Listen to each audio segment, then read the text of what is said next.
Te repito que el tiempo apremia, Nefe, así que dejaré para otra oportunidad el relato de las aventuras corridas hasta llegar a Italia. Mencionaré solamente que en junio de 1945 me reuní con Carl von Grossen y Oscar Feil en el monasterio franciscano del sur de Italia, y que permanecí allí hasta febrero de 1947. En esa fecha, nuestro contacto con la araña nos presentó a un oficial del ejército argentino de nombre Zapala, quien nos proporcionó pasaportes y pasajes, y, desde luego, nuevas identidades. Yo pasé a llamarme Serino Sanguedolce, como tú ya sabes. Oscar se convirtió en Domingo Pietratesta, y Carl von Grossen, Carlo de Grandi. Los tres aparentaríamos ser inmigrantes italianos, de allí la filiación lingüística de los nombres. Ya en este país, todo sucedió como lo había previsto Thorstein. Nos entregaron el dinero en Buenos Aires y cada uno se fue a vivir a una provincia distinta. Von Grossen quedó en Buenos Aires y, como dijera Thorstein, no tardaría en dedicarse a organizar un servicio secreto en compañía de otro antiguo camarada suyo de la Gestapo, el SS Standartenführer Justiniano von Grossmann. Oscar Feil eligió Córdoba, y parece que los dioses lo habían guiado, pues, años más tarde, encontró allí la Orden de Caballeros Tirodal, que orientó sus últimos días. Y yo, sabiendo que los Ziegnager residían en Salta, decidí que Santa María de la Candelaria era un buen título para la Virgen de Agartha, y adquirí esta finca donde habito desde entonces. Habiendo quedado atrás la guerra mundial y debiendo ceñirme a mis órdenes, retomé la tradicional profesión familiar de la fabricación de dulces y permanecí oculto hasta ahora, meditando todos estos años sobre lo que había ocurrido en la primera mitad de mi vida. Mis únicas esparciones fueron las esporádicas visitas de tus padres, o de Oscar, a los sitios neutrales acordados anticipadamente para sostener cortísimos encuentros. Y los únicos acompañantes permanentes que he tenido, fieles por demás, han sido los perros Daivas. Yin y Yang son la tercera generación argentina, bisnietos de Jun y Yab. Y nunca desde que me radiqué en la Argentina, salvo el fallido intento de tomar contacto con Nimrod de Rosario en Córdoba, accediendo a la solicitud de Oscar, nadie me convocó para cumplir la misión final de la sabiduría hiperbórea, hasta que tú apareciste por aquí con la carta de Belicena Vilca. No me avergüenza confesarlo, ya había perdido toda esperanza de que se cumplieran los anuncios de Konrad Thorstein. Sin embargo, me mantenía en alerta, como él me ordenara, y como tú lamentablemente comprobaste. Meine Herren, is true. Epílogo del fantástico libro El misterio de Belicena Vilca, dedicado a ellos. O prólogo del real misterio de Belicena Vilca, dedicado a nosotros, los que sentimos correr por las venas la sangre de Tarsis. Capítulo 1. Y eso fue todo cuanto tío Kurt logró narrarme sobre la historia de su vida. En aquel momento tenía razón en sentir prisa, como los acontecimientos se encargaron de demostrar, pero dejaba pendiente la parte más interesante, los detalles de sus misiones secretas durante la guerra y la misteriosa misión de su padrino, Rudolf Hess. Lógicamente, él esperaba también completar sus relatos en una próxima ocasión, pero estaba escrito que tal ocasión no se presentaría jamás. Sin embargo, la última noche que hablamos sobre estos temas y me contó su llegada a la Argentina, alcancé a hacerle 2 preguntas que aún recuerdo nítidamente. Era tarde ya, como las 11 de la noche del día 21 de marzo, 2 meses exactos después del rapto espiritual del 21 de enero, y resolvimos irnos a dormir, luego de un largo día de conversación. Fue entonces cuando planteé un interrogante que me causaba bastante molestia. Dime, tío Kurt, si habías recibido en 1945 el libro inédito de Konrad Tarstein, Historia secreta de la Thule Gesellschaft, en el que se narra la historia alemana de la Casa de Tarsis. ¿Cómo es que permaneciste indiferente la primera vez que hablamos de la carta de Belicena Vilca, dando a entender que ignorabas su importante participación histórica? Recuerdo muy bien que solo te sobresaltaste al escuchar el nombre Tarsis, pero nada expresaste sobre los Tarsis alemanes. No obstante, tú debías conocer una parte de la historia, quizás tan rica en matices como la que yo conocía por Belicena Vilca. Y te guardaste muy bien de decir nada al respecto, incluso hasta ahora. No me parece correcto tu comportamiento, tío Kurt, afirmé con tono de doloroso reproche. Tío Kurt me observó con sorpresa y soltó una de sus formidables carcajadas. Pero es que yo no lo había leído, se disculpó. ¿Cómo? Después de 35 años, ¿no habías leído el libro de Tarstein? Pregunté estupefacto. Ya te dije, Nefe, que estaba muy enojado por las órdenes que me transmitiera Tarstein. Aquí, en Santa María, simplemente guardé el libro para leerlo el día en que se cumplieran las predicciones de Tarstein, es decir, el día que de algún modo tuviese acceso al resto de la historia de su estirpe. Y ese día llegó con tu visita y la carta de Belicena Vilca. Por eso lo leí, en efecto, durante los días que estuve encerrado en mi cuarto, a posteriori de conocer el contenido de la carta. Todo coincidía. Era realmente la parte que le faltaba a la historia de Belicena, la conexión entre la rama brunaldina de la Casa de Tarsis y la Thule Gesellschaft. La historia de la búsqueda del Führer, iniciada en la Edad Media, y su localización e iniciación en el siglo XX. Pero si nada te he dicho después sobre esto, fue porque esperaba narrarte mi propia vida y hacerte conocer la existencia de esa obra, que todavía conservo. Es mi deseo que la leas tú mismo y luego la retengas como parte de tu herencia. ¿A quién, sino a ti, le corresponde con justicia? Debes unirla a la carta de Belicena Vilca y llevarla a Córdoba, para que la conozcan los caballeros Tirodal y, si es posible, Noyo Vilca. Quedé anonadado por la increíble respuesta de mi tío. 35 años sin leer el libro de Tarstein. ¡Ja! Eso se llama merecer el calificativo de obstinado.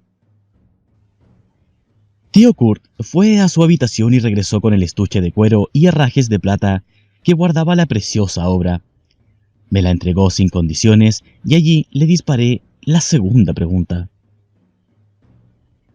Me quedó una gran curiosidad por saber qué fue de la Legión tibetana. Si no te importa perder un minuto, dime sintéticamente qué ocurrió con ellos. Te lo diré, y no es demasiado largo de contar. La parte de la Legión que permanecía en su base de Assam, en la frontera con Bután, se dispersó sin hacer ruido al concluir la guerra. Algunos regresaron a los monasterios cáulicas y otros se alistaron como mercenarios en las guerras posteriores del Asia, las de Chiang Kai-shek contra Mao y las de Corea y Vietnam. Aquellos, en principio, sobrevivieron a la Segunda Guerra Mundial. Pero tú, seguramente, me preguntas por la suerte de Banji, Siriviria y los 50 legionarios que se quedaron en Berlín a custodiar el búnker Führer. Sobre ellos debo confesarte, con orgullo, que todos murieron combatiendo a los rusos. Es un episodio gracioso. Según me informaron en esos días, cuando yo todavía debía huir de Alemania, el 30 de abril los rusos no consiguieron tomar el búnker, sino al costo terrible de 10-1. Vale decir que los tibetanos acabaron con un batallón de infantería de más de 500 hombres. Y fue tan impresionante el impacto de aquella carnicería, realizada por una legión SS asiática, que el propio Stalin ordenó el retiro y ocultamiento de los cadáveres tibetanos, y negoció con los aliados la supresión oficial de toda noticia sobre la legión tibetana del búnker. Empero, muchos investigadores independientes han mencionado la existencia de la legión y su valerosa determinación de defender el búnker hasta el fin. Claro que si se consulta a los historiadores oficiales, los que deben vivir de los presupuestos académicos o periodísticos, la versión será bien distinta. Los rusos habrían hallado el búnker casi desguarnecido, y la legión tibetana nunca existió. Capítulo 2. Nos despedimos hasta el día siguiente, con la consigna de partir enseguida hacia Tucumán. Al fin y al cabo llevaba casi 3 meses desde el asesinato de Belicena Vilca, y todavía no había intentado cumplir su pedido. Los conté mentalmente. 74 días. 74 días. Podría ser mucho tiempo. Quizás para Noyo Vilca lo fuera, y lo lamentaba. Pero para mí serían los 74 días más fructíferos de mi vida. Me causaba risa y lástima recordar lo que era yo antes del 6 de enero, en aquel siniestro hospital neuropsiquiátrico. El doctor Arturo Siegnagel, uno de nuestros mejores internos, me presentaban las enfermeras. En lo que me había convertido el sistema. Antes del 6 de enero lo tenía todo, desde el punto de vista material, pero carecía de ideales claros. Me habían lavado el cerebro. Por el contrario, ahora no tenía nada. Comparándome con el doctor prestigioso que había sido, carecía de futuro material, de porvenir predecible dentro de las leyes del sistema, pero tenía claro el ideal de la sabiduría hiperbórea. Y con ese ideal que tenía ahora, no necesitaba poseer nada más en la vida, y mucho menos la determinación de un futuro mediocre. Me introduje en la cama, jubilosamente diría. ¿Cómo había cambiado todo para bien? ¿Cómo había cambiado yo para bien? La noche se presentaba estrellada y un poco fresca, tal vez anunciando el comienzo del otoño.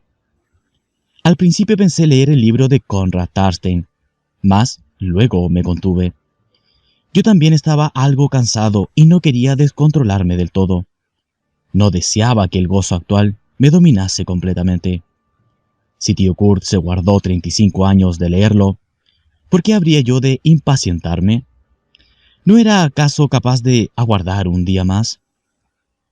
Y entonces, luego de generar tan necios pensamientos, apagué la luz y me dispuse a dormir. ¡Oh, dioses! ¡Qué necio! En eso me había convertido ahora, aparte de iluminado por la sabiduría hiperbórea, entre comillas, que por cierto no tuvo nada que ver con lo que sucedió.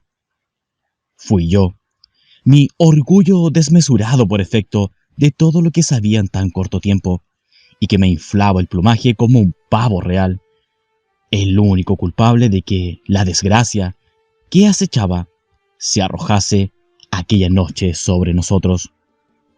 Por supuesto, no descarto ni subestimo la asombrosa vigilancia que el enemigo mantiene sobre todo el mundo, o sobre muchos mundos, según los conceptos que el capitán Kiev empleaba con Belicena Vilca. No voy a subestimar la atenta tarea de observación que los demonios desarrollaban tratando de ubicar a tío Kurt. Tal vez esa guardia habría dado un día sus frutos y lo hubiesen hallado de alguna manera. Pero de lo ocurrido esa noche, yo fui el principal responsable. 100 veces, 1000 veces, Hubiera sido preferible que leyera el libro de Thorstein, como normalmente lo deseaba, en lugar de hacer lo que hice. Como dije, apagué la luz y me dispuse a dormir. Vi el cielo estrellado a través de los cristales y cerré los ojos. Mas, estando aún bastante nervioso, además de cansado, decidí adormecerme mentalizando el Kilkorsvadi. Y ese sería el error fatal. Tío Kurt me reveló la forma del Kilkor e hizo demostraciones sobre el dominio mental que permitía ejercer sobre los perros daivas. Comprendí entonces que el silbido empleado para lanzar los perros sobre mí, cuando entré furtivamente en su finca, no había sido en verdad un sonido audible. Fue mi inconsciente predisposición a captar los símbolos del Kilkor desde más allá de Kula y Akula, la causa de la percepción de la orden de Tío Kurt. Igualmente, había sucedido con los quejidos de los dogos tibetanos que expresaban sus deseos contenidos de atacar. Todo fue mental, percepciones extrasensoriales, símbolos que la ignorancia de mi razón traducía como originados por sonidos, la ilusión de sonidos. Desde luego que solo yo, o alguien que poseyera como yo el signo del origen, hubiera podido oírlos. Cualquier persona normal, por más adiestramiento que poseyera su sentido auditivo, solo habría notado la presencia de los canes cuando las fauces mortales se hubiesen cerrado sobre sus miembros. En fin, Tío Kurt había quedado, como tantas cosas inconclusas que quedaron, en permitir que yo lo empleara de acuerdo a sus indicaciones. Pero la ocasión no se presentó y no llegué a efectuar ningún tipo de práctica sobre los dogos. Aquella noche, faltando 15 o 20 minutos para las 12, me entretuve un buen rato fijando la imagen del Kilkor en la mente, y al cabo, sin reflexionar en ello, emití una orden. Vale decir que compuse la palabra de una orden sin imaginar que ésta se cumpliría inexorablemente. Fue una directiva simple. Ladrar, pensé, que en modo alguno permitía suponer lo que causaría. Instantáneamente, los dogos emitieron un aullido lobuno, desgarrador, y comenzaron a ladrar a dúo, sin parar. Los rugidos que lanzaban eran estremecedores y muy intensos, por lo que me incorporé en la cama, helado de espanto y desesperado. Despertarán a Tío Kurt, pensé tontamente, y me concentré nuevamente en el yantra, tratando de formar una palabra que detuviera el concierto canino. Imaginé que la palabra sería silencio, mas, ¿cómo se dice silencio en sánscrito o tibetano?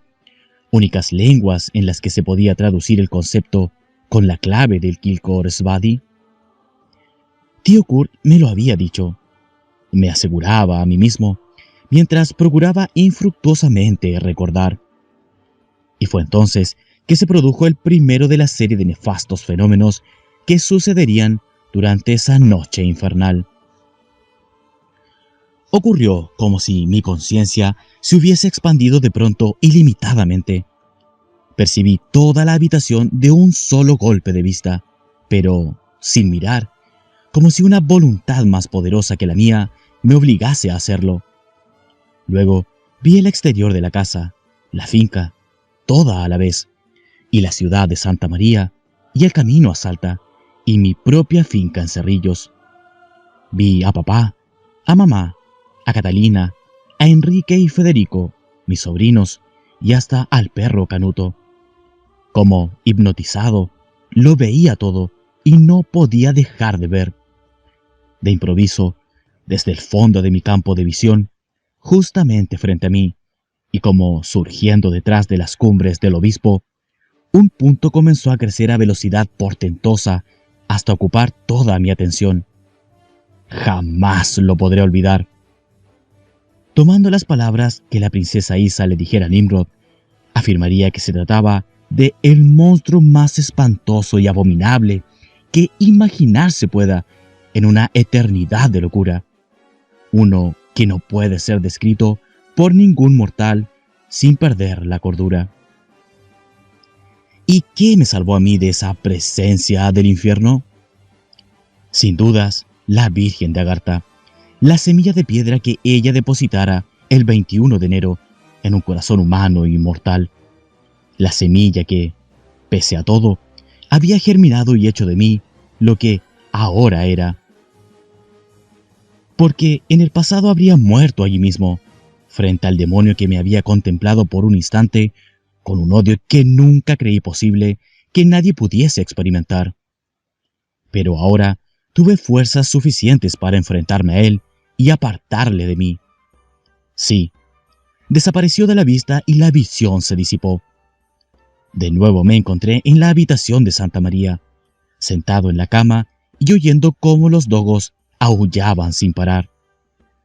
Comprendí en un instante que mi mente, al intentar silenciar a los perros daivas, se descuidó, ofreció un flanco débil y fue sintonizada, captada por un demonio de la fraternidad blanca, un representante de las potencias de la materia, quizás el inmortal Vera, quizás Rick Ben Hiepo, tal vez el mismo Enlil, Jehová Satanás.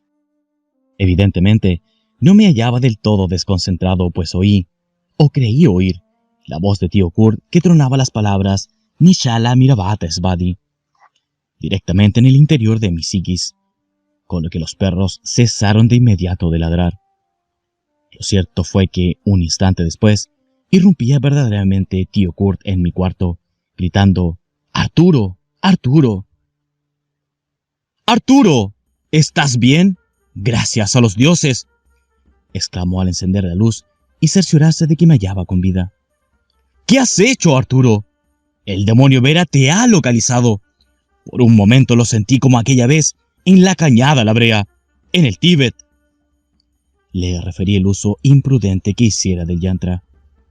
«Oh, Arturo», se asombró, «has sido muy fuerte al librarte de él. Pero no creo que eso baste. Mucho me temo que los druidas hayan descubierto esta casa. Tendremos que salir de aquí lo antes posible». No sabía qué decir. Irracionalmente, tomé el reloj pulsera de la mesa de luz e indagué la hora. Las 0:10 horas, dije, y volví la cabeza hacia tío Kurt, que me observaba con los ojos desorbitados. No tardé en comprender el motivo de su horror. Era el zumbido, el inconfundible zumbido de las abejas melíferas. En verdad, aquel eufónico sonido del dorje solo se advertía cuando sus efectos complementarios ya se estaban produciendo. Al comienzo no lo noté, pero luego, naturalmente después que lo percibiera tío Kurt, lo escuché claramente, llenando el ambiente con la sensación de llegada de un enjambre innumerable. Pero a esa altura era imposible reaccionar, pues la presión sobre el corazón no admitía distracciones. Me dejé caer hacia atrás, hasta que mi cabeza dio con la almohada y me relajé lo mejor que pude.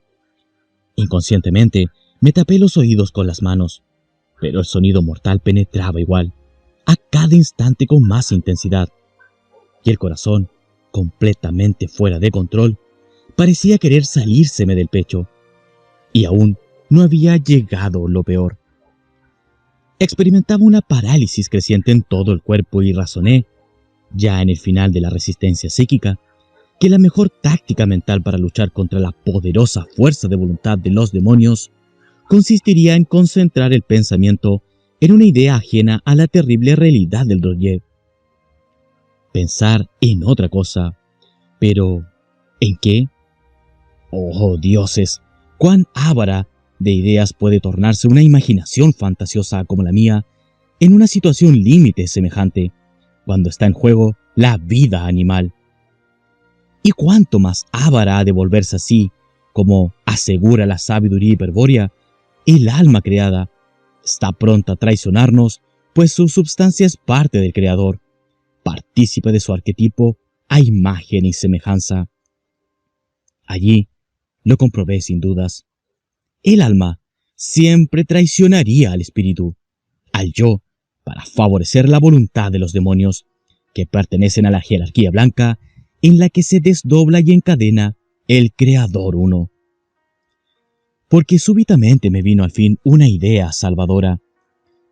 Era un recuerdo de mis días de estudiante universitario, cuando asistía a las clases de biología, y yo me dejé llevar por el recuerdo, y pareció por un momento que me libraba de la presión del Dorje.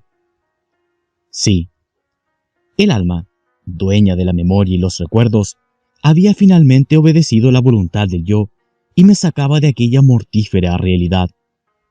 Era una clase de biología, lo recordaba perfectamente. Me encontraba rodeado por decenas de compañeros. ¿Sobre qué versaba la clase? Ah, sí, fisiología de los insectos. Ahora ingresaba el profesor Jacobo Cañas al aula magistral y comenzaba a desarrollar la clase. Tema: la abeja común, clasificada también con el nombre de Apis mellifera por Linneo, Apis domestica por Reaumur, Apis cerifera por Scopoli, Apis gregaria por Geoffroy, y muchos otros nombres con que los grandes naturalistas han designado al mismo insecto. Carecía de fuerzas para salir del recuerdo. Alguien adentro mío, el mismo que intentara hundirme en el abismo la noche del sismo de Salta, me había traicionado nuevamente. ¡Ah! Si hubiese ascendido por auxilio hasta la Virgen de Agartha, como entonces, si me hubiese dejado raptar por su gracia divina. Con seguridad, ese rapto de la mujer absoluta era lo que los cáulicas llamaban el Kula.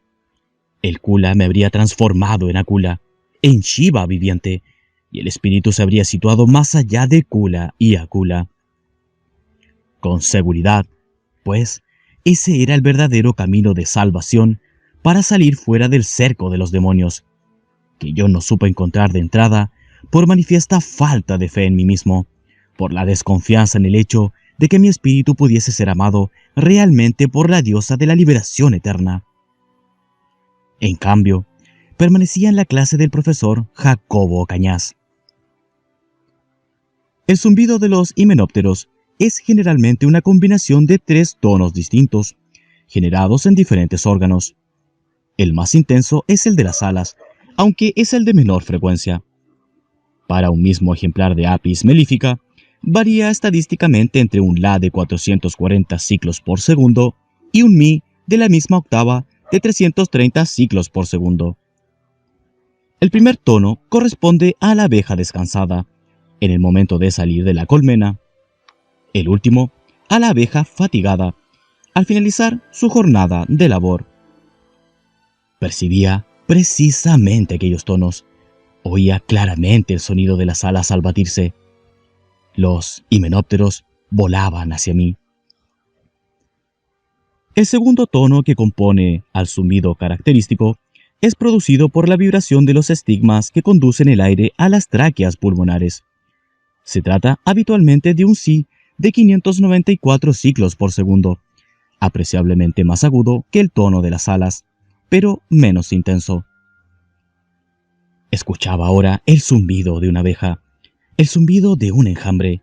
El zumbido me saturaba los sentidos, me paralizaba el cuerpo, me invadía la mente. El zumbido se apoderaba de los latidos de mi corazón y los sincronizaba con su frecuencia. El zumbido me estaba matando. El tercer tono, muy débil, procede del movimiento de los anillos abdominales. No terminaría jamás de recordar la clase del profesor Jacobo Cañas. En el paroxismo de la crisis cardíaca, sufrí una sensación de calor insoportable, terrible, como si mi cuerpo hubiese sido echado de golpe en un horno incandescente. Pero no. En el instante que duró la convulsión térmica, noté que el fuego no estaba afuera, sino adentro mío, que impregnaba todo mi cuerpo como un líquido inflamado que se descomponía en gases candentes. Y aquel líquido que ardía era mi sangre. Un instante duró el impulso calorífico que me estremeció al ritmo del zumbido apícola, pero yo, naturalmente, creí morir. Como una última visión agónica contemplé el rostro de mamá, de Catalina, de mis sobrinos y de muchos otros familiares desconocidos hasta entonces, pero cuyo parentesco era patente.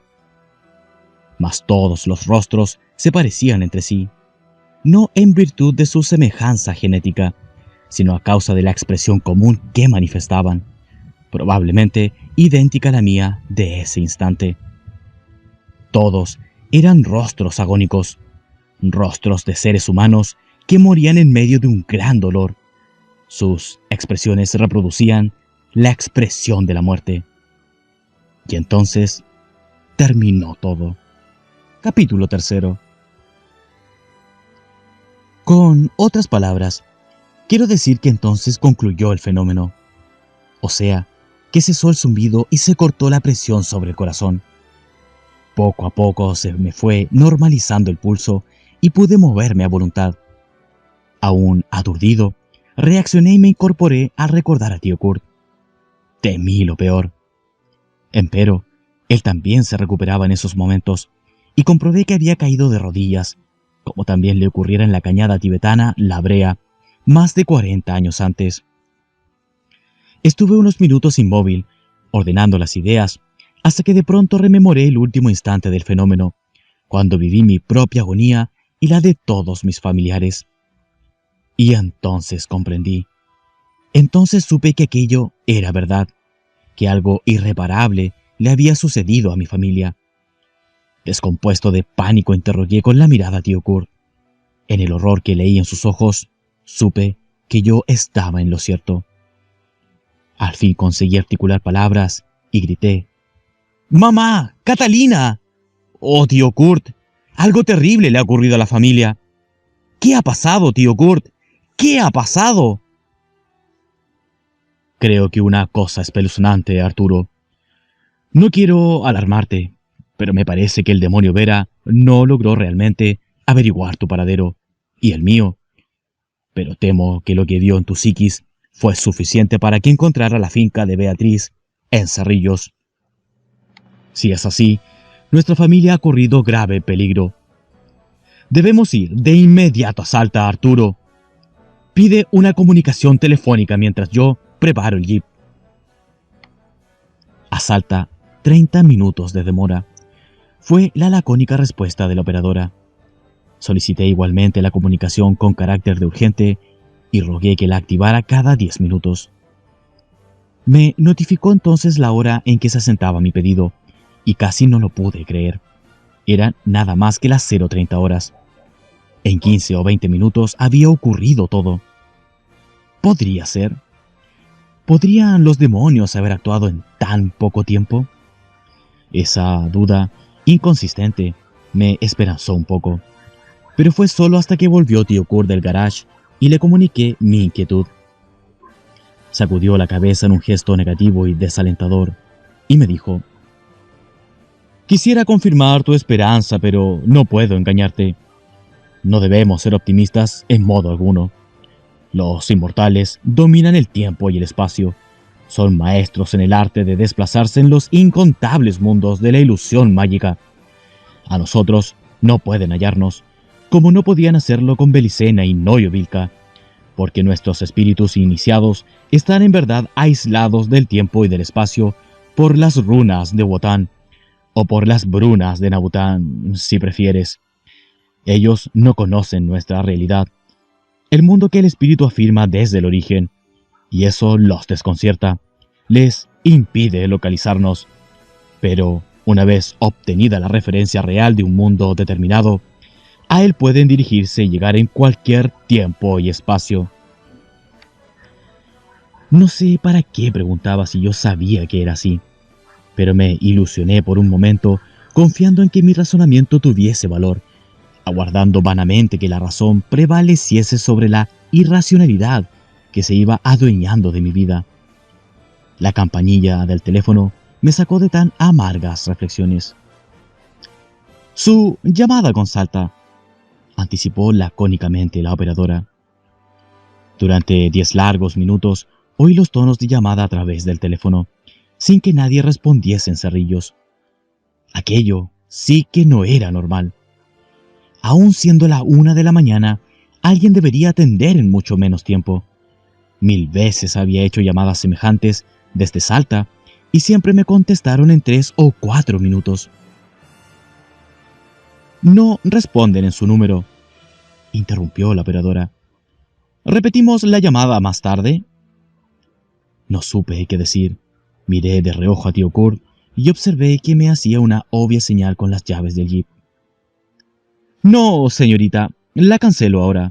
No debe haber nadie en esa casa, sugerí con amargura. Capítulo 4. 15 minutos después, me hallaba por segunda vez en mi vida rodando por la calle Skew. Íbamos tío Kurt, yo y los perros Daibas. Es preciso llevarlos por las dudas que nos tiendan una celada, me explicó. Pero esos demonios son orgullosos y suponen que jamás les va a fallar un golpe. Es posible que ya estén en Chambalá, o cumpliendo otra de sus macabras misiones. Se quedó un momento pensativo y luego agregó con tono lúgubre. Cielos, Arturo, ¿a dónde supones que irían después, si como tememos han pasado ya por Cerrillos? A Tucumán, a Tafí del Valle, a la chacra de Belicena Vilca, respondí sin vacilar. Esa probabilidad y lo que podría haber pasado en Cerrillos nos quitaron los deseos de hablar durante el resto del viaje. Viaje agotador, si se tiene en cuenta el horario nocturno, las malas carreteras, el hecho de que llevábamos un día sin dormir y el reciente esfuerzo físico causado por el ataque de los demonios. Las campanas de la iglesia de Cerrillos llamaban a la misa de las 8 cuando pasamos frente a ella, y 100 metros antes de llegar a la tranquera de la finca, ya sabíamos que algo terrible había realmente sucedido. Las luces rotativas en el techo de las patrullas policiales confirmaron trágicamente nuestras sospechas y temores. Haciendo caso omiso de los policías que custodiaban la entrada, tío Kurt viró el jeep y tomó el camino hacia el casco a gran velocidad. Evidentemente ahora nada le importaba, ni su cobertura estratégica, ni las posibles persecuciones si era descubierto, ni que de acuerdo a su nueva identidad, nada lo vinculaba con los Signagel von Silbermann. Pobre tío Kurt. En 35 años jamás se atrevió a cruzar esa tranquera para visitar a su única hermana, y ahora debería hacerlo para su funeral. Porque todos habían muerto, incluso mi madre, es decir, su hermana Beatriz, y de la manera más horrenda. Estacionados junto a la finca, tras los lapachos donde recibiera de manos de mi madre la fatídica carta de Belicena Vilca, se hallaban 4 coches, 2 patrullas policiales y 2 ambulancias. Al lado de un lapacho, mi preferido, bajo cuya bendita sombra estudié mis carreras universitarias y medité sobre el misterio del hombre y de su miserable vida terrestre, estaba el cuerpo sin vida de Canuto, tapado por unos diarios ensangrentados. ¿Cómo había cambiado ese lugar en solo 2 meses? La alegría y la felicidad de la familia se habían trocado en muerte y duelo. Maldita carta de Belicena Vilca, si al menos no la hubiese leído. Me torturaba inútilmente. Como dije al principio, en la vida de ciertas personas hay como trampas cuidadosamente montadas. Basta tocar su resorte para que se desencadenen mecanismos irreversibles. Al sentir el motor del jeep, varios hombres salieron de la casa. Uno era el comisario policial de Cerrillos, quien me conocía de niño. «Jesús, Arturo Signagel, justo a tiempo», dijo sin pensar, pues luego se arrepintió, bajó la vista y poniéndome una mano sobre el hombro me habló cautelosamente, vale decir, todo lo delicadamente que puede hablar un policía enfrentado a un alucinante múltiple homicidio. Tío Kurt permaneció a mi lado. «Discúlpame, Arturo. La verdad es que no has llegado a tiempo. Solo lo dije pensando en la investigación, pues ignorábamos dónde encontrarte. No sé cómo decirlo. Entiende que soy policía, no cura, pero debes saber que toda tu familia ha sido asesinada de modo extraño». Amagué dirigirme al interior de la casa, visto que aún no había subido ningún cuerpo en las ambulancias, pero el comisario me detuvo.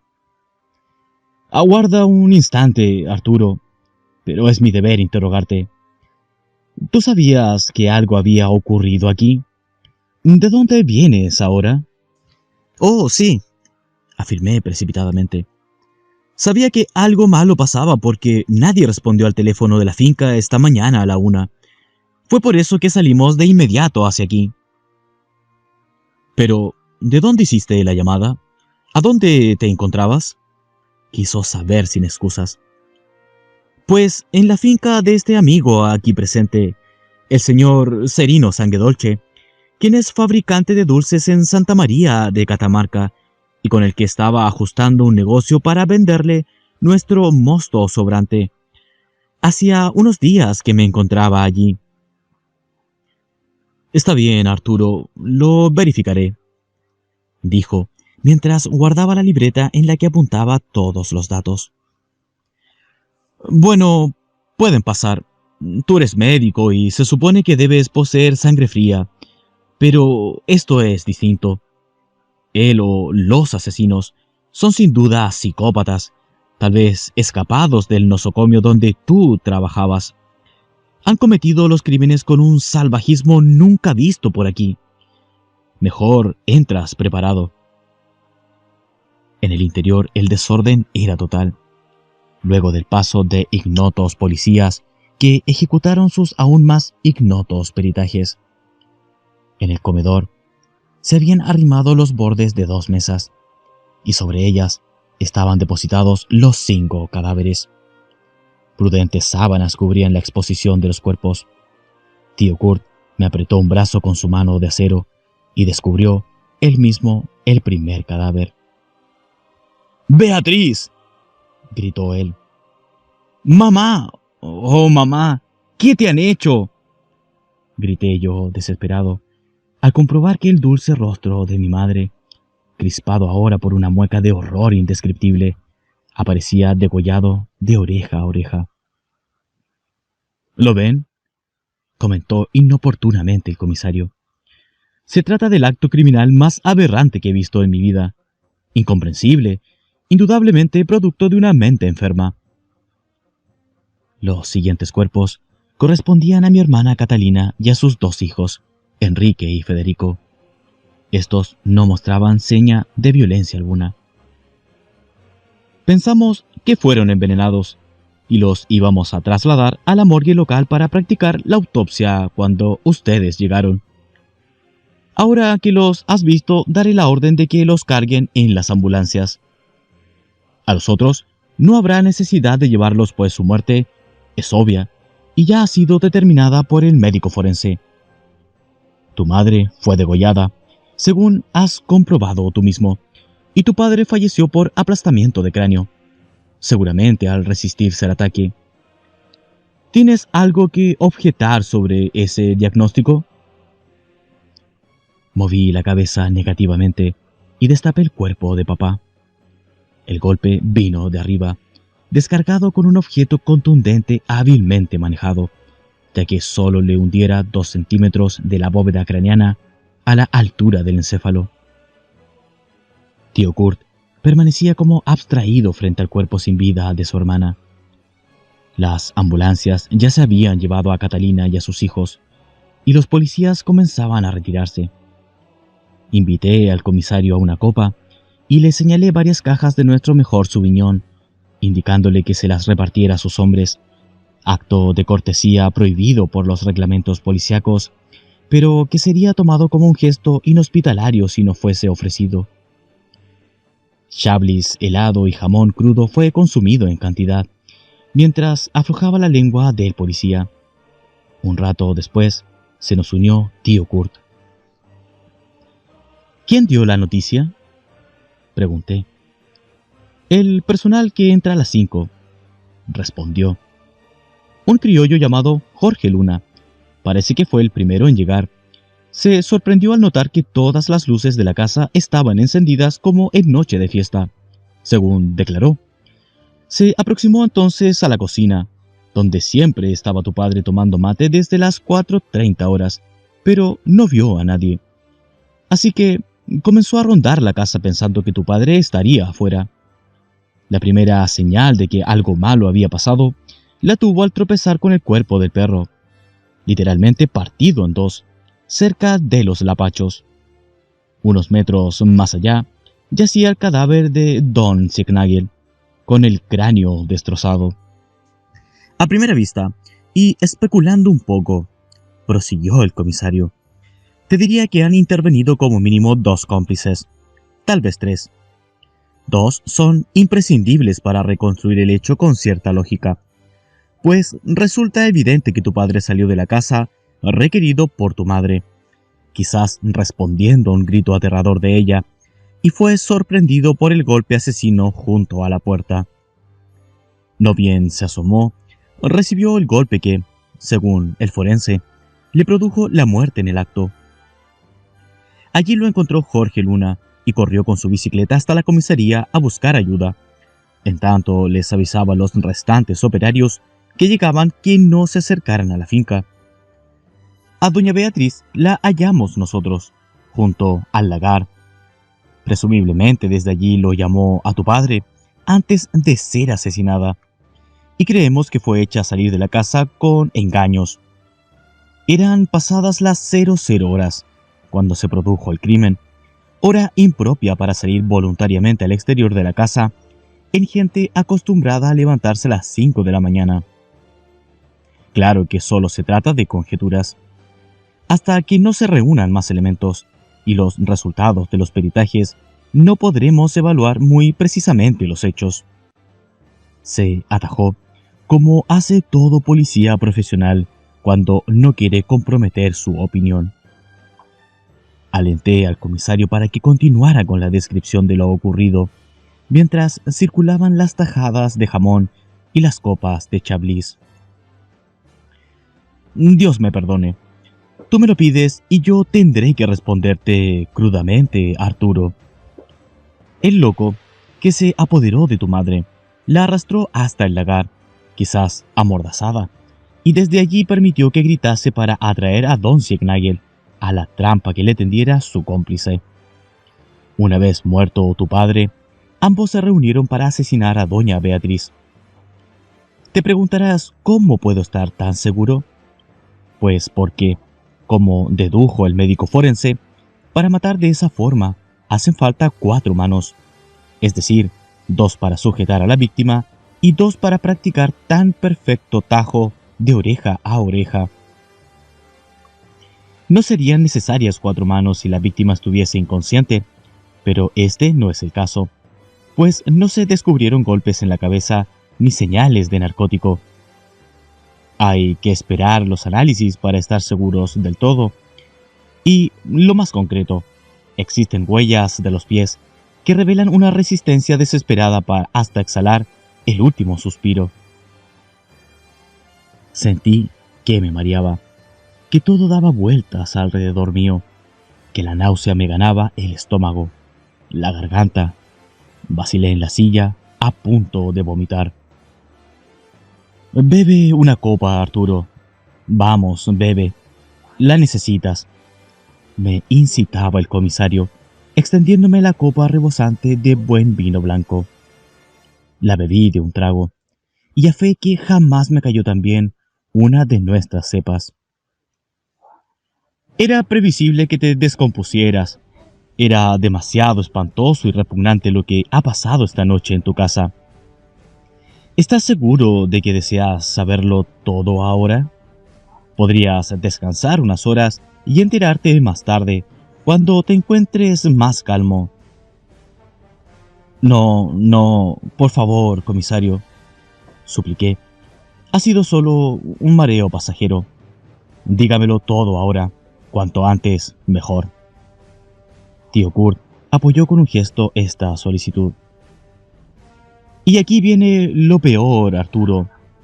Doña Beatriz fue sujetada de tal modo que al ser degollada, los asesinos consiguieron que la sangre cayese íntegramente en el lagar, hasta la última gota. El comisario nos miraba perplejo. Esperaba sorprendernos con ese macabro dato, pero nosotros no nos inmutamos, ya que imaginábamos las maniobras rituales de Bera y Birsa y descontábamos que su propósito sería aprovechar la preciosa sangre pura de los von Silbermann para intentar exterminar la estirpe entera, como hicieran en el siglo XIII con la casa de Tarsis. Por otra parte, dijo el comisario, me gustaría que nos expliques algo que nos intrigó a todos. Lo que usted quiera saber, comisario, es sobre el lagar. ¿Qué capacidad tiene? Pues, si mal no recuerdo, unos 20.000 litros, respondí. ¿Y se puede saber para qué demonios lo llenaron con alquitrán? Capítulo 5. Me hallaba sentado en el sofá del living, dormitando. Había ingerido 3 miligramos de un tranquilizante y tenía el sistema nervioso bastante sedado. Serían las 10 de la noche y, entre sueños, oía a tío Kurt hablar en árabe y en alemán. Pero no se trataba de un sueño. Al mediodía, tío Kurt solicitó una llamada internacional y recién acababan de comunicarlo. Minutos después, llegaba hasta mí y me sacudía sin contemplaciones. Todos han muerto, Arturo. Todos. Tú y yo somos los únicos von Silbermann con vida que han quedado. Lo miré entre brumas. Él continuó. Mis tíos y mis primos de Egipto, incluso algunos primos lejanos que vivían y estudiaban en Europa, todos murieron esta mañana a las 0:15 horas. Tío Kurt no levantaba la voz, pero sus gestos eran elocuentes. Estaba fuera de sí. Traté de calmarlo, de transmitirle mi farmacológica tranquilidad, pero solo conseguí ponerme nuevamente nervioso. La furia de tío Kurt era contagiosa. A pocos pasos de distancia, en el comedor donde viera a mis padres muertos, yacían 2 ataúdes sobre pares de caballetes, coronas, palmas de flores, candelabros con velas encendidas y cruces. Completaban los elementos ceremoniales del funeral católico. Mi padre era conocido en ese pueblo desde la infancia y mamá desde 1938, de modo que el desfile de vecinos y amigos que deseaban darle el último adiós era incesante. Muchos, pertenecientes a las gentes más humildes, pero con quienes siempre contamos para el rudo trabajo del campo, se quedarían la noche. Alguien contrató a unas lloronas profesionales de la Merced, famosas por el sentimiento y fervor que imponían a sus lamentos, las que se dedicaban en ese momento a representar su función. Momento terrible aquel, de impotencia, de comprobar la manera en que nuestros enemigos nos atacaban y de no poder responder en la misma medida. Cosa sorprendente, el duro tío Kurt se había sentado, finalmente, en otro sofá y por momentos sollozaba con aflicción.